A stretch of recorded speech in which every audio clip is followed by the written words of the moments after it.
Before I even started, these 5 things nearly killed my world, and I didn't even realise it at the time. So, the hardest part of fantasy world building, or world building in general, it's not the magic, it's not the monsters, it's not the characters, it's not even drawing the map, it's the stuff you wouldn't even consider at first, the decisions, or the lack of decisions, that quietly poison everything before you've even written a single word down on paper. And I wanted to figure all of that out on camera, publicly with you guys, from the very first moment. There's no safety net, there's no pre-built world for me here, there's no polished process for me to present to you yet. This is that first moment. And these 5 things that I'm going to talk about in this video nearly killed this world before it's even existed. And I only caught them because I am starting before I'm ready. I am figuring things out as we go along. And if you are figuring out yourself how to start world building, or you are stuck staring at a blank page like me, I think this video is going to resonate and this channel is going to resonate. So let's get into it.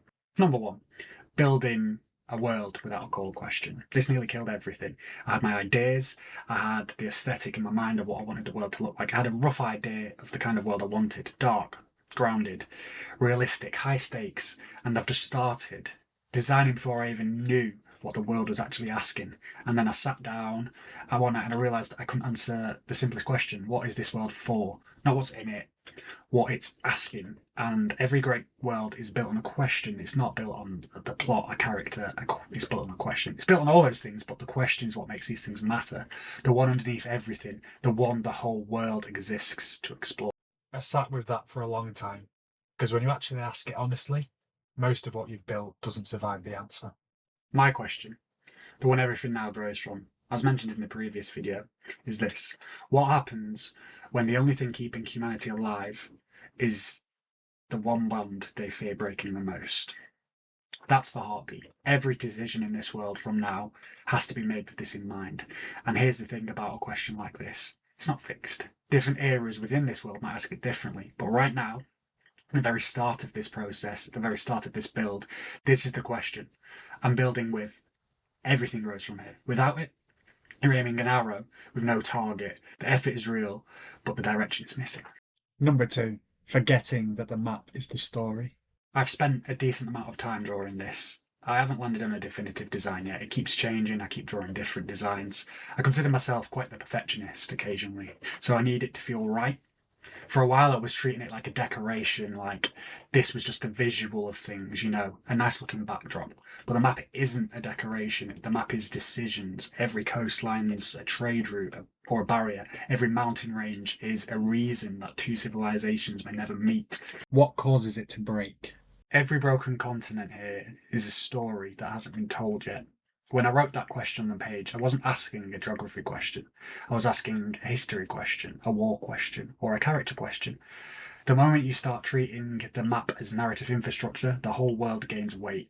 Don't draw a pretty continent. Draw the consequences of the continent, that shift in thinking. That's what Save Point 2 for me, the realisation that these things matter. By the way, if this video is your kind of thing, the whole process of me building this world is being documented here on this channel from day one.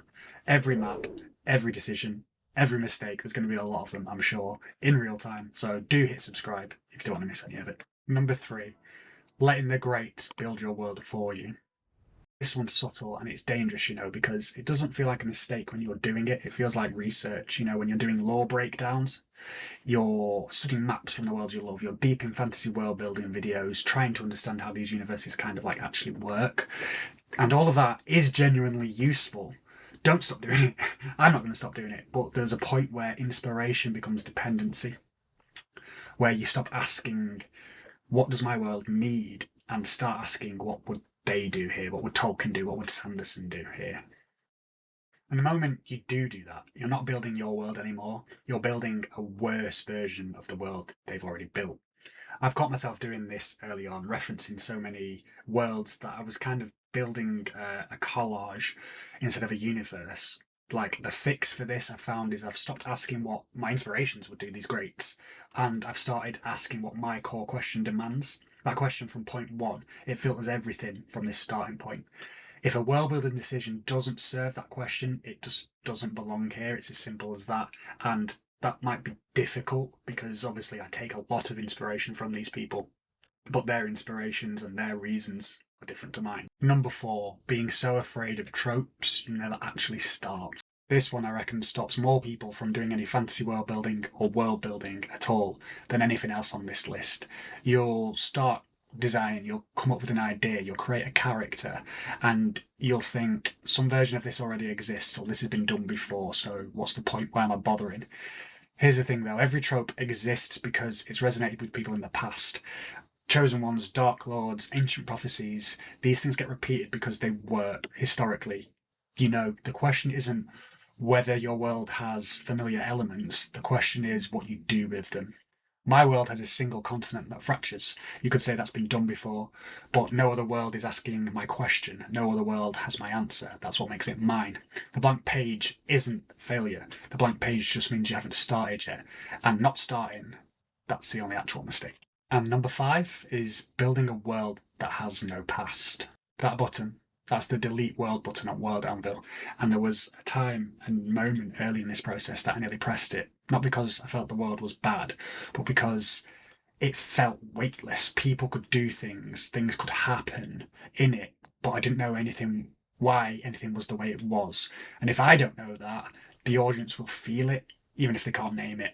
History isn't backstory filler. History is the reason your world has scars and stories. It's why certain characters don't trust certain factions. It's why a continent breaks in a specific place and not in another. I started building the history the same way you'd research for an essay. Cause and effect.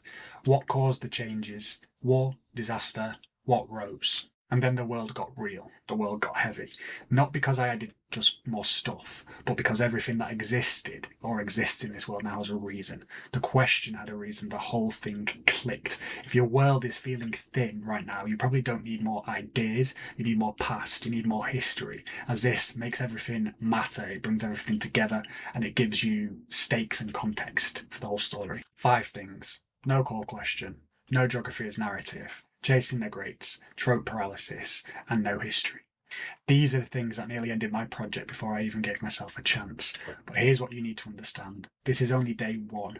This is the very beginning of the whole world build, documented publicly in the open. Almost every decision from here gets made on camera. Every map, every moment something nearly falls apart, you're going to watch it happen here in real time. In the wise words of Anakin Skywalker, this is where the fun begins. Any world but ours. Let's keep building. And if you have made it to the end, you know what? That genuinely means a lot to me. This world here is just getting started. So is this channel. So is Any World But Ours. There'll be many worlds built here, and I can't wait for you to be a part of it. So do hit subscribe if you want to watch every single layer get built in real time. Drop a comment below. Tell me what nearly killed your world before it started, or what is stopping you from building your own world too.